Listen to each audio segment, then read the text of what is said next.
اگر ہم اور آپ اس ماحول کا جائزہ لیں، اگر ہم اور آپ اپنی 24 گھنٹے کی زندگی کا جائزہ لیں، ہم سوچیں اور ہم غور و فکر کریں، اپنے ماحول کا جائزہ لیں،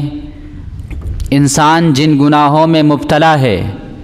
اللہ تبارک و تعالیٰ کی نافرمانی میں مبتلا ہے، تو وہ گناہ دو قسم کے ہیں،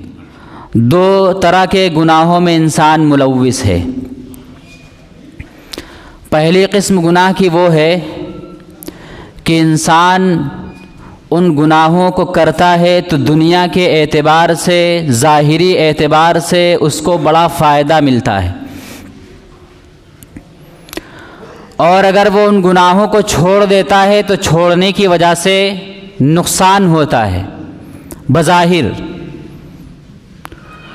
اور وہ یہ سمجھتا ہے کہ اگر ہم اس گناہ کو کریں گے تو ہمیں فائدہ ہوگا، اور اگر نہیں کریں گے تو ہمیں نقصان اٹھانا پڑے گا۔ مثال کے طور پر رشوت لینا، سودی کاروبار کرنا، ناپ تول میں کمی کرنا، ملاوٹ کرنا، جوا کھیلنا، یہ ایسے گناہ ہے کہ انسان یہ سوچتا ہے کہ اگر میں نے یہ گناہ نہ کیے تو ہمیں نقصان اٹھانا پڑے گا۔ رشوت لینے والا جب رشوت لیتا ہے روزانہ 1500 روپے، جب وہ ارادہ کرتا ہے کہ میں رشوت لینا چھوڑ دوں گا تو اسے یہ سمجھ میں آتا ہے اور سوچتا ہے کہ 1000 روپے کا نقصان ہو جائے گا۔ سودی کاروبار کرنے والا جب یہ سوچتا ہے کہ میں سودی کاروبار چھوڑ دوں، پھر یہ سوچتا ہے کہ میرا تو ہزاروں کا نقصان ہو جائے گا۔ اسی طرح ناپ تول میں کمی کرنے والا جب سوچتا ہے کہ میں یہ کام چھوڑ دوں، پھر وہ سوچتا ہے کہ میرا نقصان ہوگا۔ ملاوٹ کرنے والا بھی یہی سوچتا ہے کہ میرا نقصان ہوگا۔ جوا کھیلنے والا بھی یہی سوچتا ہے کہ میرا نقصان ہو سکتا ہے۔ تو یہ گناہ ایسے ہیں کہ اگر انسان کرتا ہے تو ظاہری اعتبار سے، دنیا کے اعتبار سے اس کو فائدہ حاصل ہوتا ہے، اور اگر ان گناہوں کو چھوڑنے کی فکر کرتا ہے تو اس کو دنیا کے اعتبار سے نقصان اٹھانا پڑتا ہے۔ اور دوسری طرح کے گناہ وہ ہیں کہ اگر انسان وہ گناہ کرتا ہے تو دنیا کے اعتبار سے کوئی فائدہ حاصل نہیں ہوتا ہے، اور اگر وہ چھوڑتا ہے تب بھی اس کا کوئی نقصان نہیں ہے۔ مثال کے طور پر شلوار یا چادر یا جو بھی ہم لباس پہنتے ہیں، ٹخنے سے نیچے لٹکانا، داڑھی مڈوانا، کھڑے کھڑے تقریبات میں، شادیوں میں کھانا کھانا یا کھانے کا انتظام کرنا، اسی طرح اور بھی گناہ ہو سکتے ہیں۔ آپ جائزہ لیں، آپ غور فکر کرتے چلے جائیں گے تو ایسے بہت سارے گناہ ہوں گے اس معاشرے کے اندر۔ شب برات کے موقع پر آتش بازی کرنا، پٹاخے پھوڑنا، چراغاں کرنا، یہ سب کام، تو یہ ایسے گناہ ہیں کہ انسان اگر کرتا ہے تو اس کا کوئی فائدہ نہیں ہے، اور اگر انسان ان گناہوں کو چھوڑ دیتا ہے تو کوئی نقصان نہیں ہے۔ لیکن یہ دونوں طرح کے ایسے گناہ ہیں کہ چاہے دنیا میں اسے فائدہ ہو نہ ہو، چاہے نقصان ہو نہ ہو، لیکن آخرت میں اتنا بڑا نقصان ہے، اتنا بڑا نقصان ہے کہ ہم اور آپ تصور نہیں کر سکتے۔ نبی اکرم صلی اللہ علیہ وسلم نے احادیث میں اور اللہ تبارک و تعالیٰ نے قرآن مقدس کے اندر سودی کاروبار کو، ناپ تول میں کمی کرنے والوں کو، یہ ایسے گناہ ہیں جن کی وضاحت سے تفسیر کی گئی ہے، وضاحت سے ان کی ممانعت ہے، عذابات بیان کیے گئے ہیں، دھمکیاں بیان کی گئی ہیں۔ تو وہ گناہ جن کے کرنے سے دنیا کے اعتبار سے کوئی فائدہ نہیں ہے اور ان کے چھوڑنے سے کوئی فائدہ نہیں ہے، نبی اکرم صلی اللہ علیہ وسلم نے ارشاد فرمایا کہ جو شخص اپنے کپڑے کو، اپنے ازار کو، اپنے پیجامے کو ٹخنے سے نیچے رکھے گا تو اللہ تبارک و تعالی قیامت کے دن اس کی طرف رحمت کی نگاہ سے نہیں دیکھیں گے۔ اسی طرح ایک دوسری روایت میں نبی اکرم صلی اللہ علیہ وسلم نے ارشاد فرمایا کہ جس شخص کا بھی ازار، اس کا تہبند، اس کی چادر، اس کا کپڑا ٹخنے سے نیچے ہوگا تو اللہ تبارک و تعالیٰ اس حصے کو جہنم میں ڈال دیں گے۔ تو کتنا بڑا آخرت کے اعتبار سے نقصان ہے۔ اسی طرح فرمایا کہ جو داڑھی مونڈنے والے ہیں، داڑھی کو تراش کرنے والے ہیں، ان کے بارے میں فرمایا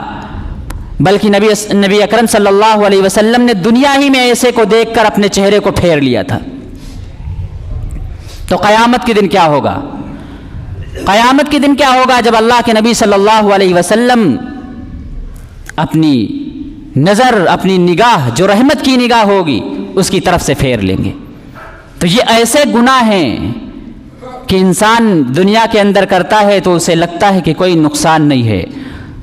اور اگر ان کو چھوڑ دیتا ہے تب بھی اس کو یہ محسوس ہوتا ہے کہ کوئی گناہ نہیں ہے، لیکن آخرت میں ان کا بہت بڑا نقصان ہے۔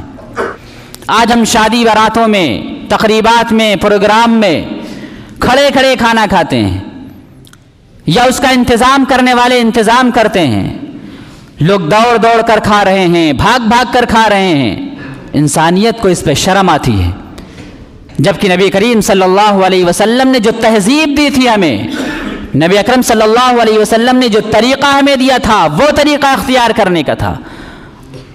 آج ہم کہتے ہیں کہ نئی تہذیب اپنا رہے ہیں، اس نئی تہذیب کو دیکھ کر انسانیت کو شرم آتی ہے۔ وہ تہذیب جو نبی اکرم صلی اللہ علیہ وسلم عرب میں لے کر آئے تھے، صحابہ کرام نے اس کو اپنایا تھا۔ جب صحابہ کرام نے اس تہذیب کو اپنایا تو وہ امام بن گئے، وہ پیشوا بن گئے، وہ مقتدی بن گئے، اور صحابہ کرام رضی اللہ عنہم اجمعین کو اس طریقے کے اوپر ناز تھا۔ تو ان گناہوں کو چھوڑنے کی ضرورت ہے، چاہے وہ گناہ جن کا ہمیں دنیا کے اندر فائدہ ظاہر نظر آتا ہے، اور چاہے وہ گناہ ہوں جن کے کرنے سے ہمیں اور نہ کرنے سے ہمیں کوئی فرق نہیں پڑتا، لیکن آخرت کے اعتبار سے بہت بڑا نقصان ہے۔ ہمیں عہد کرنا چاہیے اور ہمیں سوچنا چاہیے، ارادہ کرنا چاہیے کہ ان سارے گناہوں کو ہم چھوڑ دیں، ان سارے گناہوں سے اللہ تبارک و تعالیٰ سے معافی مانگ لیں اور نہ کرنے کا ارادہ کریں۔ آج انسان یہ سمجھتا ہے کہ اگر ہم داڑھی رکھ لیں گے تو خوبصورت نہیں لگیں گے، اگر ہماری شلوار ٹخنے سے اوپر ہو جائے گی تو ہم خوبصورت نہیں لگیں گے۔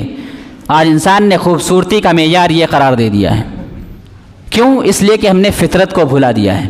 جبکہ اللہ تبارک و تعالیٰ نے جتنے بھی انبیاء علیہ السلام کو بھیجا وہ انسانوں ہی میں سے تھے، اور اللہ تبارک و تعالیٰ نے ان کو حسن و جمال کا اعلیٰ درجہ عطا فرمایا تھا، حسین و جمیل تھے، اور سب سے آخر میں جناب محمد الرسول اللہ صلی اللہ علیہ وسلم کو بھیجا تو آپ کو حسن و جمال کا ایک کمال عطا فرمایا کہ 14ویں رات کا چاند بھی آپ کے حسن و جمال کے آگے کچھ بھی نہیں۔ حضرت حسان رضی اللہ تعالیٰ عنہ فرماتے ہیں، عربی کا ایک شعر ہے جس کا ترجمہ یہ ہے کہ آج تک ایسا حسین و جمیل میری آنکھوں نے دیکھا نہیں ہے، اور آج تک ایسا حسین و جمیل کسی عورت نے جنا نہیں ہے۔ جب آدمی آئینہ دیکھتا ہے، چہرہ دیکھتا ہے، تو اسے یہ خواہش ہوتی ہے کاش میری پیشانی ایسی ہوتی، میری ناک اس طریقے سے ہوتی، میرے بال ایسے ہوتے، اور میری آنکھیں اس طریقے کے ہوتی تو شاید میں بڑا خوبصورت لگتا۔ تو شعر کے اندر حضرت حسان رضی اللہ تعالیٰ فرماتے ہیں کہ میری آنکھوں نے ایسا خوبصورت نہیں دیکھا، کسی عورت نے اتنا حسین و جمیل کسی کو جنا نہیں ہے، اور اللہ تبارک و تعالیٰ نے آپ کو اتنا خوبصورت بنایا ہے کہ دیکھنے والا تو یہ سمجھتا ہے کہ اللہ تبارک و تعالیٰ نے آپ سے پوچھ پوچھ کر آپ کو بنایا ہے، آپ کے اعضاء کو اللہ تبارک و تعالیٰ نے آپ سے پوچھا ہے پھر بنایا ہے، ایسا لگ رہا ہے۔ تو ایسا حسین و جمیل چہرہ، جس کے چہرے کے اوپر داڑھی بھی تھی اور جس کا لباس ٹخنے سے اوپر رہتا تھا، اگر شلوار کو ٹخنے سے نیچے رکھنا یہ خوبصورتی کی علامت ہوتی، اور داڑھی کو مڑا دینا یہ خوبصورتی کی علامت ہوتی، تو اللہ تبارک و تعالیٰ اپنے پیغمبر صلی اللہ علیہ وسلم سے فرماتے کہ ایسا کریے کہ اپنے لباس کو نیچا کر لیجئے اور داڑھی مڑوا دیجئے، استغفر اللہ۔ لیکن ہم نے یہ کہہ دیا کہ نہیں، اگر داڑھی رکھیں گے تو بدصورت لگیں گے، اور اگر ٹخنے سے اوپر شلوار کر لیں گے تو بدصورت لگیں گے۔ ہم نے یہ معیار بنا دیا ہے، اور بعض لوگ تو یہ سمجھتے ہیں کہ صرف نماز میں ٹخنے سے اوپر رکھنا ضروری ہے، حالانکہ ایسا نہیں ہے، یہ شیطانی دھوکہ ہے۔ تمام حالتوں میں جو بھی آپ لباس پہن رہے ہوں، چاہے آپ پینٹ پہن رہے ہوں، چاہے آپ